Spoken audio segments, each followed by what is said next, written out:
오늘 하나님 말씀 사무엘상 20장 42절입니다. 요나단이 다윗에게 이르되 평안히 가라. 우리 두 사람이 여호와의 이름으로 맹세하여 이르기를 여호와께서 영원히 나와 너 사이에 계시고 내 자손과 내 자손 너의 자손 사이에 계시리라 하였느니라 하니 다윗은 일어나 떠나고 요나단은 성읍으로 들어가니라. 아멘. 이번 광화문발 코로나로 인해서 너무나 많은 사람들이 힘들어하고 있습니다. 근데 이것은 우리 대한민국 모든 사람들을 힘들게 하고 또 괴로움의 시간이었지만 우리 기독교에게도 매우 상당히 큰 피해를 입힌 그런 시간이었습니다. 광화문에서 발발되어진 이 코로나의 사태, 또 위험성과 두려움은 우리 기독교에게 제가 볼 때는 크게 두 가지에서 아주 큰 피해를 줬습니다. 한 가지는 가장 보편적이고 가장 중요하게 여기는 기독교의 핵심 메시지를 위배하고 있는 것 아니냐라는 비난을 피할 수 없게 됐어요. 기독교, 예수님께서 말씀하신 가장 핵심 가치는, 복음의 핵심은 사랑이죠. 사랑. 내 이웃을 내 몸처럼 사랑하라. 하나님을 사랑하라. 이 두 가지가 계명의 가장 큰 메시지입니다. 근데 이번에 광화문으로 인해서 사람을 사랑하는 것이 아니라 사람들을 위험에 빠뜨리고 두렵게 만들게 되었습니다. 그리고 그것들을 예배를 도용해서 예배의 이름을 빌어서 이것들이 진행되어졌습니다. 그리고 이후에 여러 교회에서 계속 대면 예배를 강행함으로 더 많은 주변의 사람들에게서 욕을 먹고 있어요. 대면 예배 중요하죠. 저도 강조하고 저도 필요하다고 반드시 봅니다. 그런데 대면 예배가 목숨을 걸고 반드시 지켜야 될 사수할 진리이냐라고 얘기하면 이에 동의할 수는 없습니다. 하나님께서 말씀하시죠. 순종이 제사보다 낫다. 말씀의 순종이 제사보다 낫다라고 말씀하셨어요. 하나님의 첫 번째 된 말씀은 이웃 사랑이거든요.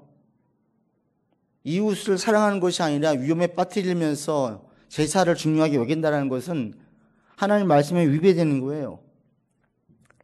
그럼에도 나는 목숨을 걸고 예배를 지키겠다, 공예배를 드리겠다라고 그렇게 얘기한다면, 그런 분들의 신앙이라면 매주 예배 이후에 코로나 검사를 받으셔야 돼요. 그래서 주변 사람들에게 안전하다, 안심하십시오 라는 메시지를 주셔야 돼요. 근데 그런 거 없이 예배 드리다가 걸려서 죽으면 순교지요, 나는 논리로 나간다는 것은 말도 안 되고요. 이것은 기독교의 핍박이라고 호도한 것은 이것은 매우 잘못된 얘기입니다. 이것은 로마 시대의 박해가 아니에요. 그때에는 자기 신앙을 위한 것이었습니다. 지금은 기독교의 진리를 다 알고 있고 모든 사람들이 종교를 존중해 준 사회에 살고 있습니다. 일시적인 비대면 예배가 기독교의 핍박도 아니고 우리가 가장 중요하게 여기는 가치를 훼손시키는 것도 아닙니다.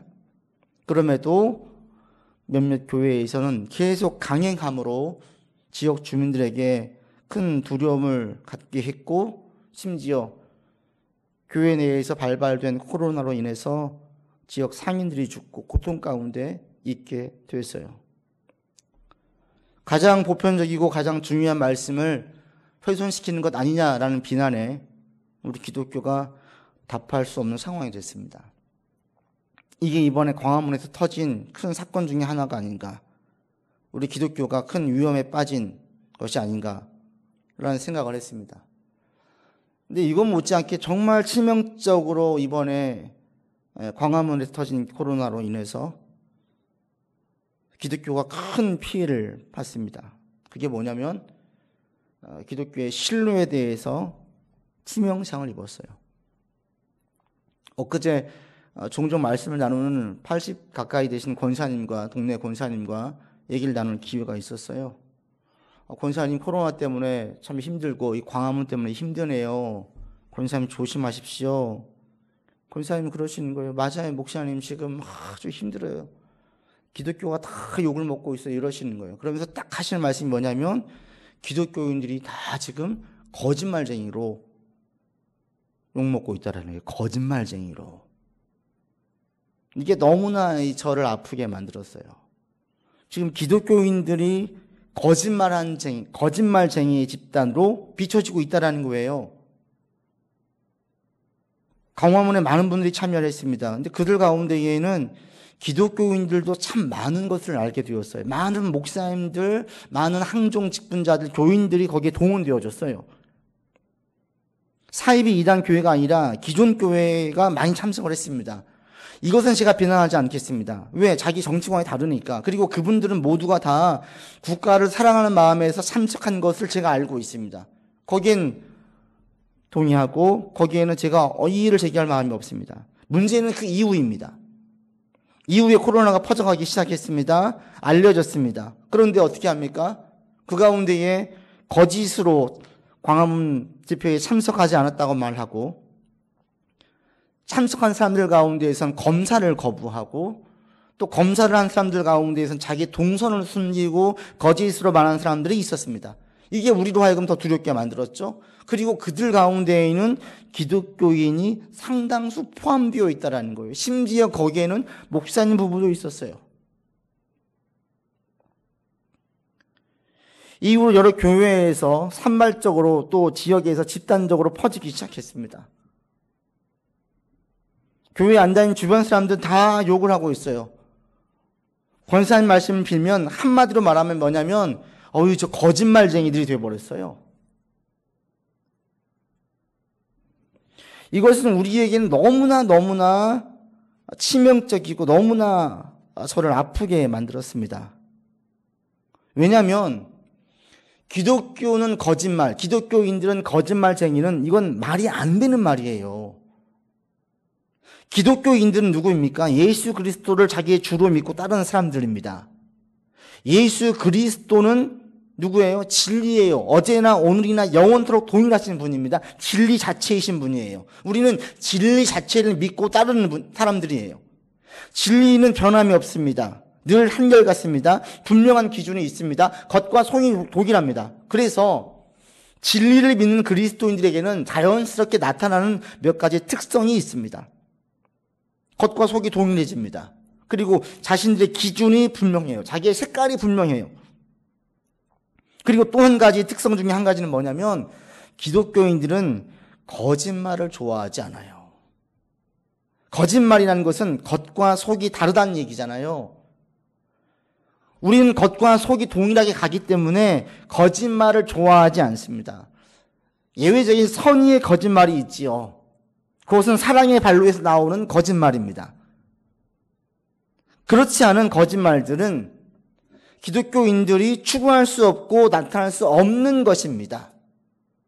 예수를 따라가면 우리에게서 자연스럽게 거짓말이 아닌 진실된 진짜의 모습들이 보여져야 돼요. 그래서 우리 한국교회 초대 역사를 보면 기독교인 수가 정말 얼마 되지 않았음에도 불구하고 그 마을에 기독교인이 몇 명이 있으면 부정부패를 저지를 수 없었대요. 이런 역사 기록이 있어요. 어떤 문제가 생겨서 그 문제의 시시비비를 분명히 가리려고 할 때는 기독교인에 물어보면 되는 거였어요. 저기 교회 다니는 누구 있잖아. 저 사람에게 물어봐. 그러면 객관적으로 정확히 사실을 얘기해 줄 거야. 이게 정상이에요. 이게 옳은 거예요.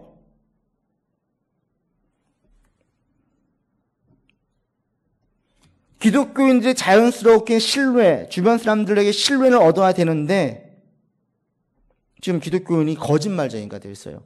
이거는 앞뒤가 안 맞는 말입니다, 여러분. 이 말은 어떤 말인 줄 아세요? 불을 품고 있으면서 벌벌 춥다고 떨고 있는 것과 똑같아요. 저 사람이 지금 시원한 얼음을 잔뜩 가지고 있는데 땀을 뻘뻘 흘리고 있는 거예요. 저 사람 지금 얼음 가지고 있다고 하는 땀을 뻘뻘 흘리고 있어. 말이 안 되잖아요. 가짜 얼음을 가지고 있든지 아니면 모형만 가지고 있든지. 저 사람이 그리스도인이래. 그런데 거짓말쟁이야. 이건 말이 안 맞는 말이에요.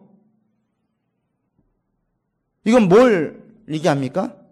그리스도인이라고 말하는데 그리스도를 잘 모르나 봐. 이 말이에요. 그리스도인이라고 말하는데 제대로 믿고 있지 않나 봐. 라는 말과 다르지 않아요. 진정 그리스도인이 되어지면 그 사람들은 주변 사람들에게 신뢰를 줄 수밖에 없는 특성이 있습니다. 전 여러분의 말에 진실성이 있기를 바랍니다. 사람들이 여러분의 말에 신뢰할 수 있기를 바랍니다. 이게 우리 그리스도인들에게 나타나야 될 특성입니다.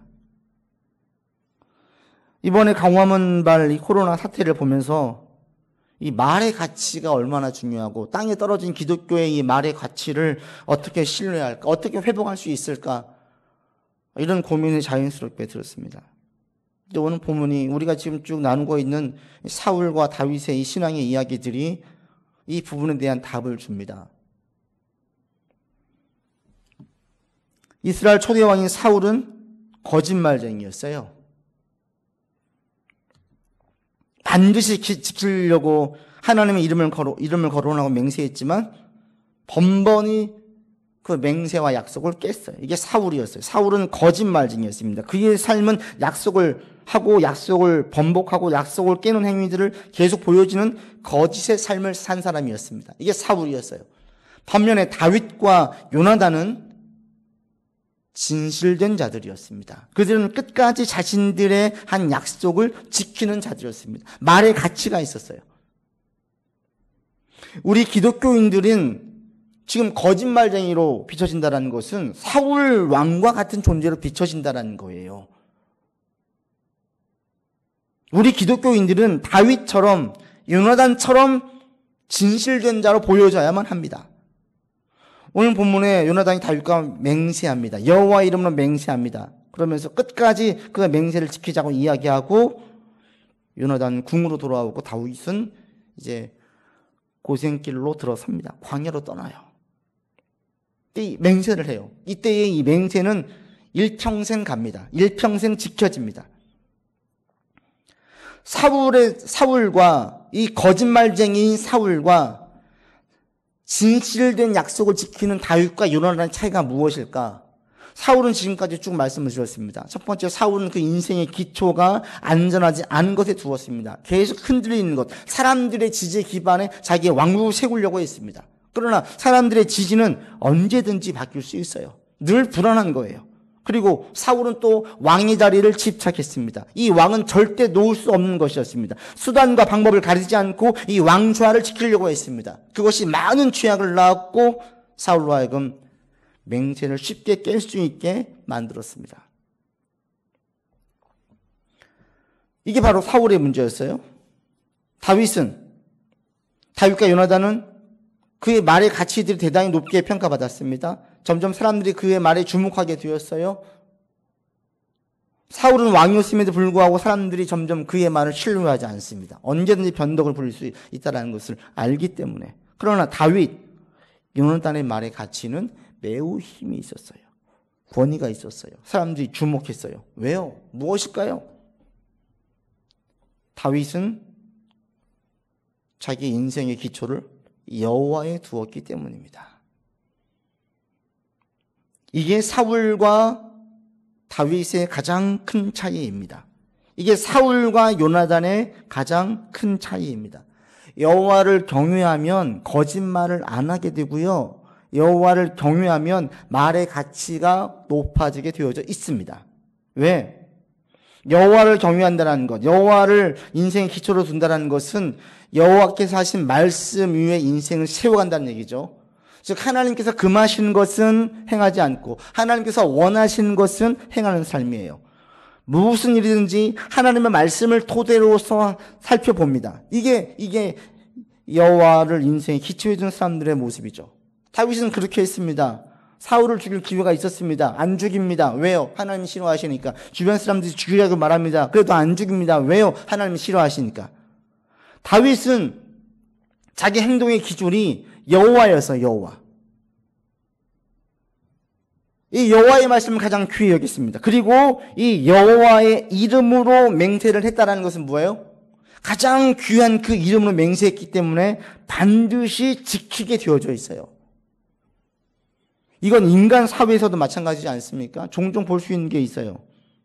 어린 소년이 자기가 우상으로 여기는 스타 플레이어를 만났을 때에 그 스타 플레이어를 다 모방하죠. 그리고 그와 약속을 하면 그것은 자기의 마음에 새겨요.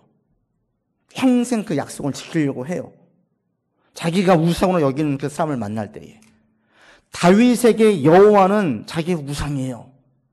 다윗에게 여호와는 가장 공경하고 가장 존경하는 분이고 가장 뛰어난 선생님이시고 자기의 왕이시고 자기 삶의 주인으로 따를 분으로 인정하고 따라갔어요. 그분의 말씀은 자연스럽게 따를 수밖에 없고 그분의 이름으로 한 맹세는 지킬 수밖에 없죠. 그래서 다윗은 여호와 이름으로 한 맹세는 다 지켰어요. 원래 약속을 잘 지키는 사람이라서요? 아니었어요. 여호와라는 그 이름의 무게 때문에 그런 것입니다.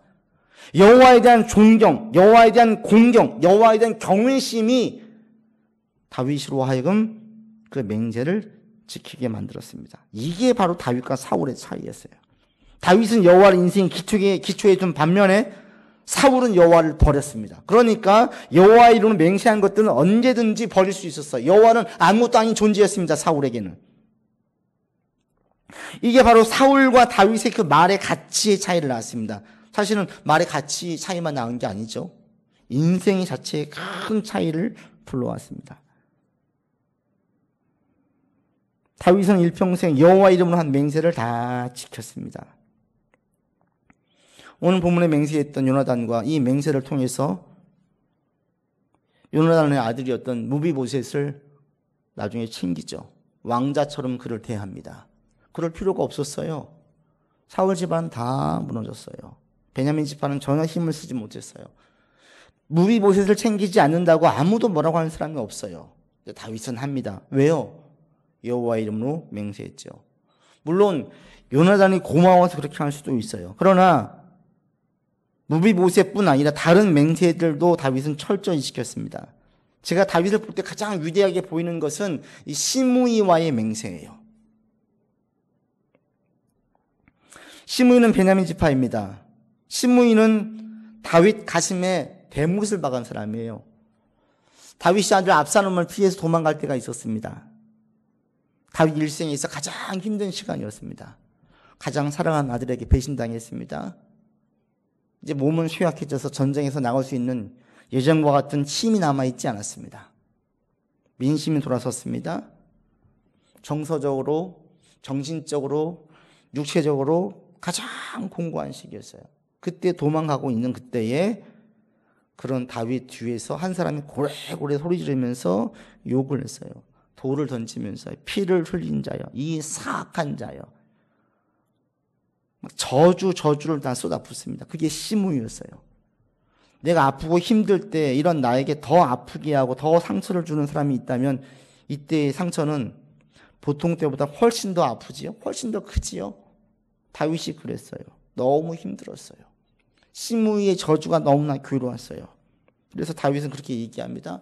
하나님이 시므이의 저주를 하나님의 책망으로 받아들였어요. 너무 아프니까. 그러면서 하나님, 제가 저 사람을 죽이지 않고 이걸 달게 받으니 하나님 이런 저를 긍휼히 여겨주십시오. 이렇게까지 기도를 해요.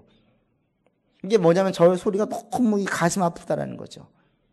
그리고 다시 압살롬과의 전쟁에서 승리하고 왕궁으로 돌아오죠. 예루살렘으로 향할 때 시므이가 가장 먼저 찾아옵니다. 다윗에게 무릎을 꿇고 벌벌 떨면서 빕니다. 저를 용서해달라고. 자기가 그 퍼부었던 악담을 용서해달라고. 그리고 다윗은 용서합니다. 근데 문제는 그 다음이에요. 다윗이 시므이를 용서했는데 왕궁에 돌아가서도 다윗은 그 상처와 아픔이 완전히 씻겨지지 않았어요. 심지어 다윗이 죽을 때까지도 시므이의 그 아픔의 그 증오, 가시돋친 그 소리가 다윗의 마음 가운데 남아 있었어요.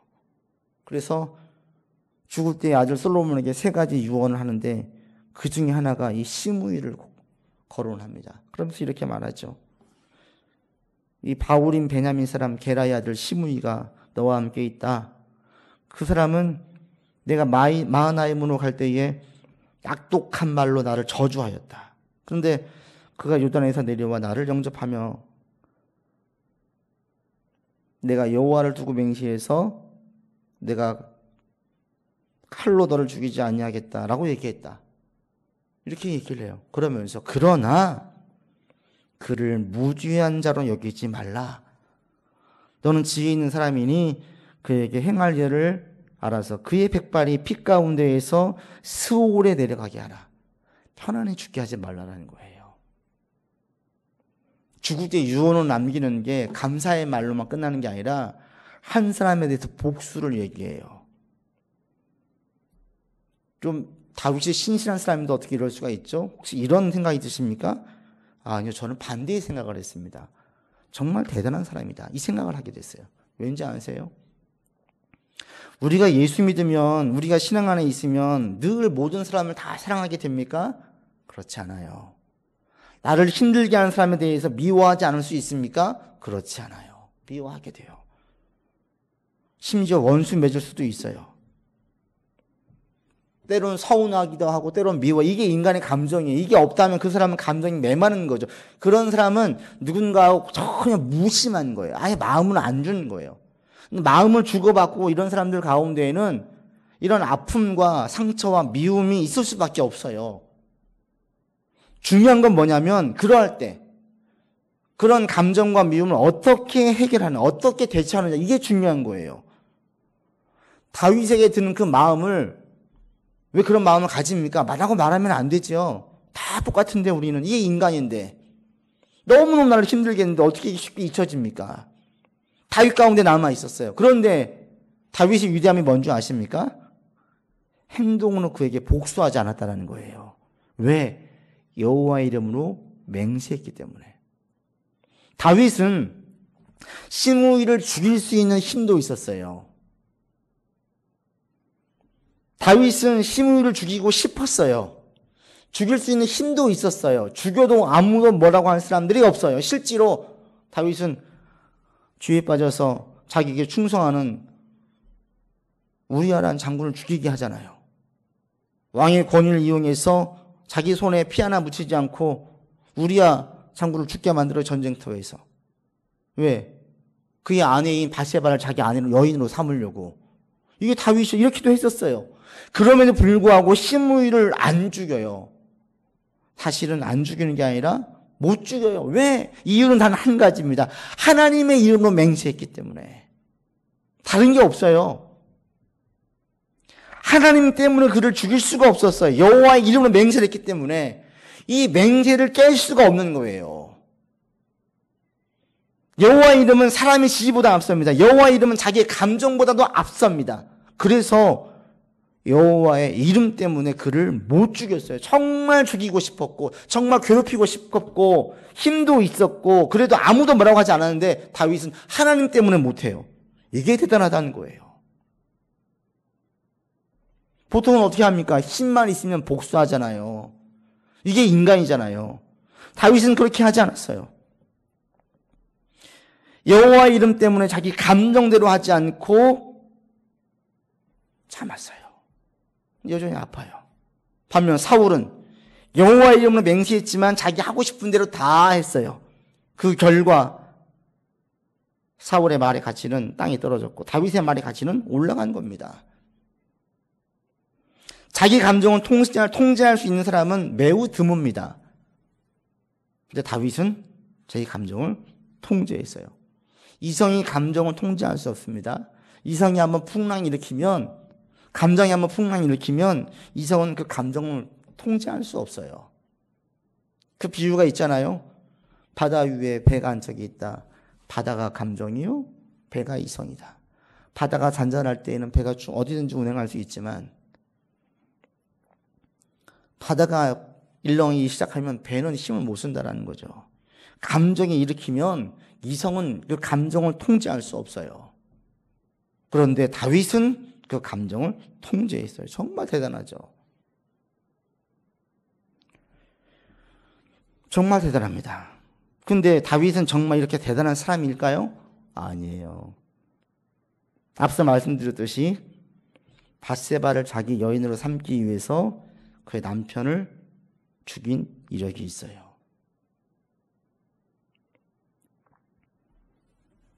자기 감정을 통제하지 못하고 충성하는 시므이와는 비교되지 않는 의인이라고 칭할 수 있는 우리아를 죽게 만들었어요.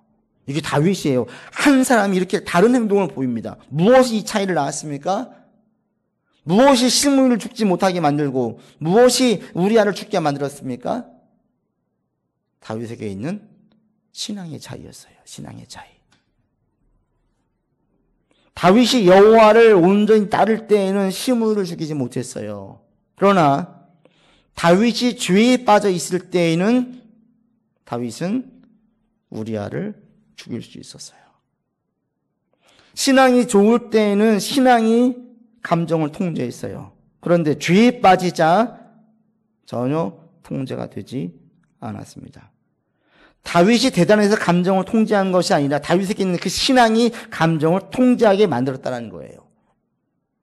미운 사람이 없이 살 수 있으면 제일 좋겠지요. 그러나 살면서 종종 우리를 힘들게 하는 사람들에게 미운 감정이 들어요. 그러나 신앙은 이 미운 감정을 행동으로 나오게 하지 않습니다.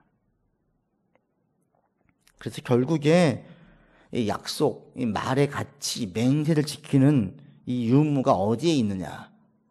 그것은 여호와의 이름을 얼마나 귀히 여기느냐? 여기에 있어요.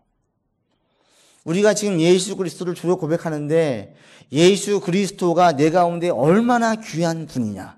예수 그리스도의 그 이름이 내게 얼마나 귀하냐야. 이 귀한 정도의 차이가 그 사람의 말의 가치가 올라가게 하고 내려가게 해요. 지금 한국교회를 향해서 이 거짓말쟁이들이란 말을 일반 사람들이 한다면 이건 우리는 너무너무 힘들게 마음 괴롭게 받아들여야 됩니다. 왜? 어떤 현실을 보게 만듭니까? 한국교회가 지금 여호와의 이름, 예수 그리스도의 이름을 지금 땅바닥에 내리치고 있구나. 예수 그리스도의 이름을 대단히 가치 없게 여기고 있구나. 가장 귀한 그 이름을 사울처럼 너무 쉽게 버리고 있구나. 라는 반증을 지금 보여주고 있어요. 이걸 지금 보여주고 있는 거예요. 예수님이 말씀하시죠. 아예 맹세하지 말라고 말씀하십니다. 하늘로도 말라, 땅으로도 말라. 다 하나님 지으신 거예요. 심지어는 우리 머리카락으로도 하지 말래요. 이 머리카락 하나도 내가 희귀할 수 없다라는 거죠. 맹세하지 말라. 그냥 예하거나 아니요하거나 하라. 우리 주님께서 말씀하셨습니다. 여호와 이름을 귀히 여기고 말의 가치를 알고 있는 사람들은 맹세를 잘 안 해요. 그리고 만약 맹세를 한다면 다윗처럼 요나단처럼 반드시 지키려고 애를 써요. 여호와 이름을 귀히 여기는 사람들은 여호와 이름을 남발하지 않아요. 여호와 이름을 쉽게 정죄하지 않고 쉽게 뭐라고 얘기하지 않아요. 어느 목사가 그랬어요. 이명박 장로님을 과거 대선 때에 찍지 않으면 하나님의 생명책에서 그 이름이 없어질 거라고. 다른컨대 그 사람은 여호와의 이름을 남발하는 거죠. 경홀히 여기는 거죠. 제가 존경했던 옥하는 목사님도 그 당시에 공개적으로 이명박 장로님을 찍으라고 얘기한 적이 있어요. 처음이자 마지막이었습니다.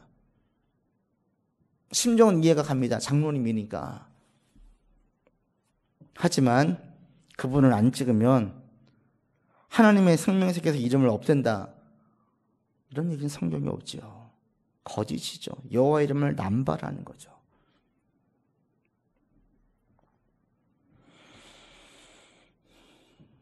지금 한국 교회 가운데에 말의 가치가 회복되어지고 저들은 거짓말쟁이가 아니라 진실을 말한 자다 라는 회복이 다시 있기 위해서는 우리에게 예수 그리스도의 이름이 다시 귀히 여겨져야 됩니다.